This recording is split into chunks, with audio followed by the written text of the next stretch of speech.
Fail fail fail fail fail. என்ன mark இது? கை நீட்டு கை நீட்டு. Fail ஆனதுக்கு நான் காரணம். டீச்சிங் சிஸ்டமே தப்பா இருக்கு. என்ன தப்பு?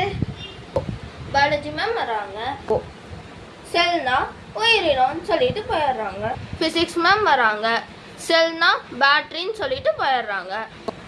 மேக்ஸ் சார் வராரு, செல் அப்படின்னா விற்பனை, சேல்ஸ் அப்படின்னு சொல்லிட்டு போயிடுறாரு. தமிழ் மேம் வராங்க, செல் அப்படின்னா போ அப்படின்னு சொல்லிட்டு போயிடுறாங்க. இங்கிலீஷ் மேம் வராங்க, செல் அப்படின்னா செல்போன் அப்படின்னு சொல்லிட்டு போயிடுறாங்க. சோஷியல் மேம் வராங்க, செல் அப்படின்னா ஜெயில் அப்படின்னு சொல்லிட்டு போய். இப்போ எக்ஸாம்ல வாட் இஸ் செல் அப்படின்னு கேட்டாங்கன்னா நாங்கள் என்னன்னு எழுதுறது? முதல்ல டீச்சர்ஸ் எல்லாம் சேர்ந்து ஒரு முடிவுக்காங்க, அதுக்கப்புறம் எக்ஸாம் வைக்கலாம். சும்மா படிப்போம். இப்போ செல்னா என்ன?